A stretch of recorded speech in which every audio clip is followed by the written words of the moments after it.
लल्लन की तबीयत में बदलाव आया। सप्लीमेंट लिया था, एक फ्री में था, इसलिए लल्लन ने ले लिया। लेकिन अब कश्मकश में है, फायदा होगा या नुकसान, जानने के लिए लल्लन 2 डॉक्टरों के पास गए। एक ने कहा भयानक बीमारी होगी, जान भी जा सकती है, बच गए तो भी जबरदस्त नुकसान होगा। लल्लन ने सोचा दूसरे की भी राय ले ली जाए। दूसरे ने कहा क्या कहते हो भाई साहब, ये तो तंदुरुस्ती के लक्षण हैं, लेते रहिए सप्लीमेंट, तगड़ा फायदा होगा। अब लल्लन की कहानी भारत के वोटर जैसी है। आप कहेंगे कैसे? भारत के वोटर को भी तो सप्लीमेंट मिलता है, रेवड़ी के नाम पर। राजनीतिक पार्टियां बांट रही हैं, मुफ्त हाथ आए तो बुरा क्या है, ये सोच के भारत का वोटर खुले हाथ बटोर रहा है। लेकिन फिर कश्मकश में भी है, क्या रेवड़ी सच में बीमारी का इलाज है या अपने आप में बीमारी? अगर दवाई है तो इसकी मात्रा कितनी होनी चाहिए? क्या है इसके पीछे की इकोनॉमिक्स? जानेंगे आज के इस एपिसोड में। नमस्ते, मेरा नाम है सोनल और आप देख रहे हैं खर्चा पानी। चुनाव का मौसम गुजर चुका है और अगला मौसम आने को है। इस मौसम में आप सब ने एक शब्द का बार बार जिक्र सुना होगा, रेवड़ी कल्चर। यानी चुनाव में किए जाने वाले मुफ्त वाले वादे, जैसे सेल खुल गई हो, मुफ्त बिजली, मुफ्त पानी, मुफ्त राशन, सिलेंडर। चुनाव से पहले लगभग सब कुछ मुफ्त हो जाता है। हर राजनीतिक पार्टी की दुकान में ये सेल खुली रहती है। हालांकि हर पार्टी जब खुद फ्री का वादा करती है तो उसे सोशल वेलफेयर स्कीम का नाम देती है। वहीं विपक्ष ऐसा करता है तो उसे रेवड़ी कल्चर कहकर बुलाती है। नाम चाहे जो भी हो, भारतीय राजनीति में इस नए चलन से कोर्ट और इलेक्शन कमीशन दोनों परेशान है। इलेक्शन कमीशन ने बाकायदा सभी पार्टियों से इस मामले में बैठक की, कई प्रस्ताव रखे कि कैसे कैसे फ्री के चलन पर जरा लगाम लगाई जाए। सुप्रीम कोर्ट ने भी हाल ही में राजस्थान और मध्य प्रदेश की सरकारों से इस बात पर जवाब मांगा। सरकारें और पार्टियां अपने तय जवाब देती रहेंगी, लेकिन पब्लिक का क्या? जिसे रेवड़ी कल्चर कहा जा रहा है, पब्लिक उसे कैसे समझे? चलिए हम आपकी मदद करते हैं इकोनॉमिक्स के रास्ते से चलकर। रेवड़ी कल्चर को लेकर मुख्य रूप से अर्थशास्त्रियों के बीच 2 नजरिए हैं।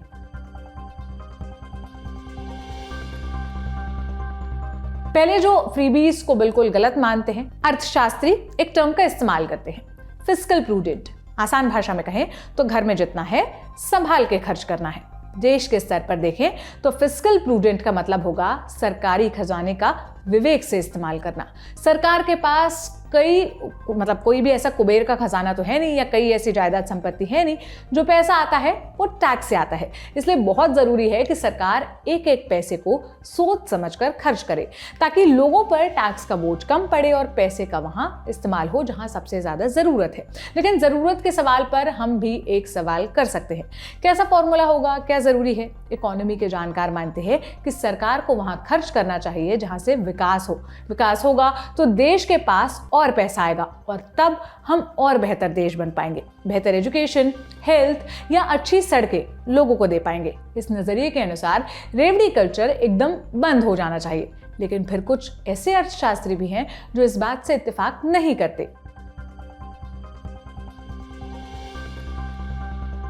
दूसरी राय यह है कि रेवड़ी कल्चर को बदनाम न किया जाए। लोगों को संसाधन मुहैया कराने के लिए ये सबसे बेहतर साधन है। फ्रीबी से लोगों का जो पैसा बचता है वो इकोनॉमी में लौट कर फायदा ही देता है। तो नजरिए के अनुसार फ्री देने की होड़ लग जाना अच्छी बात है। जवाब है नहीं। मामला थोड़ा पेचीदा है, कुछ आंकड़ों से समझते हैं। भारत सरकार के 2023-24 के बजट से पता चलता है कि जीएसटी कुल टैक्स का 29% हिस्सा है। जीएसटी का जो 2/3 हिस्सा भारत के 50% लोग चुकाते हैं, जो गरीबी के पायदान में सबसे नीचे है। माने देश के 70 करोड़ लोग 2/3 जीएसटी चुकाते हैं। इस आंकड़े से यह दावा मजबूत होता है कि अगर गरीब लोग सबसे ज्यादा टैक्स चुकाते हैं तो सबसे ज्यादा फायदा उन्हें क्यों ना मिले। हालांकि इसमें एक पेच है, हर फ्री वाली स्कीम गरीबों का फायदा करे ऐसा जरूरी नहीं है। और ये कहना हमारा नहीं है। मैकिन्से अमेरिका की एक नामी कंपनी है। पिछले दिनों मैकिन्से ने एक टीवी न्यूज चैनल पर एक प्रेजेंटेशन दिया था। इसमें उनके मैनेजिंग पार्टनर बॉब स्टैनफोर्ड का कहना था कि गरीबी को समझने के लिए हमें नया नजरिया अपनाना होगा। अभी तक हम गरीबी को मापने के लिए गरीबी रेखा का इस्तेमाल करते आए हैं, लेकिन स्टैनफोर्ड के अनुसार अब हमें इसकी जगह पर एम्पावरमेंट लाइन का इस्तेमाल करना चाहिए। अब ये क्या है? पहले गरीबी रेखा को देखते हैं। गरीबी रेखा हमें बताती है कि इंसान की कमाई कितनी हो कि वो मूलभूत सुविधाएं हासिल कर सकता है, जैसे रोटी और कपड़ा। वर्ल्ड बैंक के अनुसार अगर कोई व्यक्ति एक दिन में लगभग 170 रुपए कमाता है तो वो गरीबी रेखा से ऊपर है।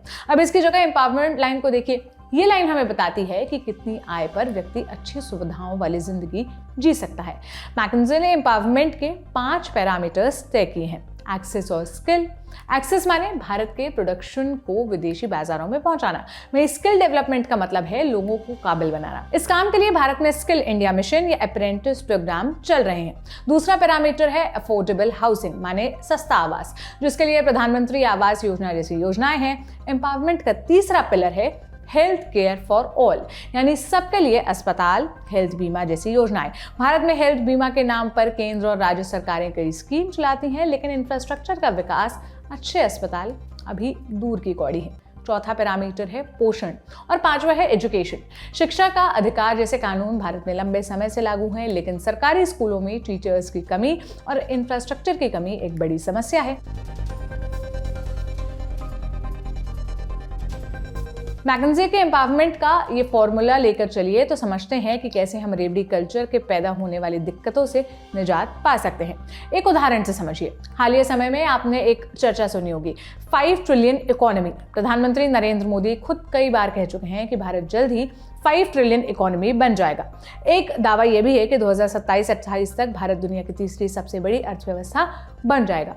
विडंबना यह है कि दुनिया की तीसरी सबसे बड़ी अर्थव्यवस्था बनने जा रहे देश के 80 करोड़ लोग राशन के लिए सरकारी सहायता पर निर्भर हैं। केंद्र सरकार ने मुफ्त राशन वाली स्कीम आगे 5 साल तक के लिए बढ़ा दी है। जाहिर है इसमें कुछ सोच वोट बैंक को लेकर भी रही होगी, तो कुछ इस योजना को कैसे देखा जाना चाहिए ये भी सवाल करते हैं कि ये भी रेवड़ी कल्चर का हिस्सा है या इससे लोग एम्पावर हो रहे हैं। एक कंपैरिजन देखिए। मुफ्त राशन योजना में सरकार ने 2023 में 2 लाख करोड़ रुपए खर्च किए हैं, यानी अगले 5 साल में इस योजना में लगभग 10 लाख करोड़ रुपए खर्च होंगे।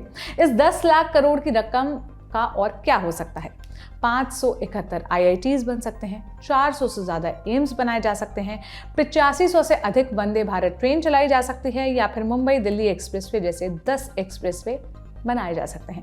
अगर सरकार ने इन चीजों पर खर्चा किया तो उसे कैपिटल एक्सपेंडिचर कहा जाता, यानी वो खर्च जिससे किसी प्रकार का एसेट या संपत्ति का निर्माण होता है, जैसे रेलवे स्टेशन हो गए, रोड हो गई, ट्रेन हो गई, एयरपोर्ट, कैपिटल एक्सपेंडिचर से ही पैदा होते हैं। मल्टीप्लायर इफेक्ट, अब ये क्या चीज है? एक और उदाहरण से इसे समझाते हैं। मान लेते हैं कि सरकार एक हाईवे बनाने में 1000 करोड़ खर्चा करती है। स्वाभाविक है कि यह खर्चा कॉन्ट्रैक्टर, इंजीनियर, मटेरियल सप्लायर और मजदूरों में बटेगा, यानी 1000 करोड़ सरकार के खजाने से निकलकर इन लोगों की जेबों में जाएगा और साथ ही एक हाईवे भी बनकर तैयार होगा। मान लीजिए ये लोग अपनी कमाई का 20% बचाते हैं, बाकी 80% खर्च करते हैं। कमाए गए पैसे कोई उससे कोई टीवी खरीदेगा, कोई स्कूटी खरीदेगा, तो कोई उससे मार्केट की डिमांड बढ़ाएगा और इस तरह 1000 करोड़ में से 80% यानी 800 करोड़ मार्केट में वापस आ जाएगा। इससे डिमांड में इजाफा होगा, बाजार में तेजी आएगी और इकोनॉमी को फायदा मिलेगा।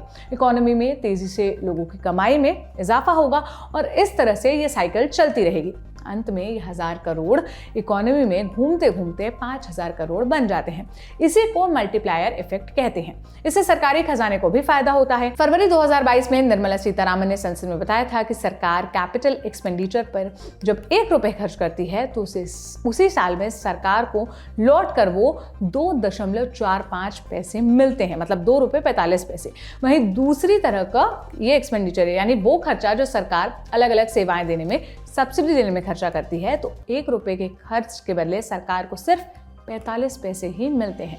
ये बात केंद्र सरकार की ही नहीं है। पंजाब में 2022 में आम आदमी पार्टी की सरकार बनी।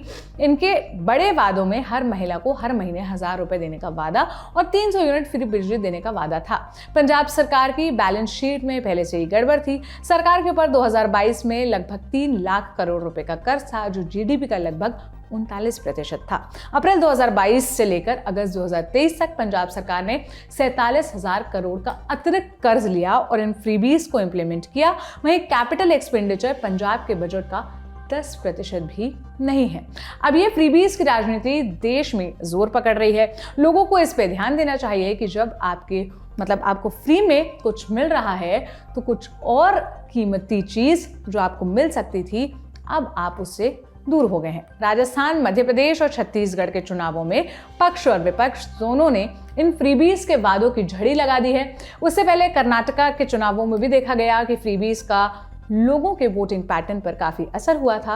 अंत में हालांकि ये चुनाव लोगों को ही करना है, लोग जो चुनना चाहे वो चुन सकते हैं, यही लोकतंत्र की खूबसूरती है। लेकिन लोकतंत्र का आधार वोटर का सिर्फ चुनाव की आज़ादी देना नहीं है। लोकतंत्र के लिए ये भी बहुत ज़रूरी है कि वोटर जानकार बने ताकि सही चुनाव कर सके। आप क्या सोचते हैं? कमेंट बॉक्स में बताइएगा। मेरा नाम सोनल है। आज के खर्चा पानी में इतना ही। अब कल फिर मुलाकात होगी। शुक्रिया।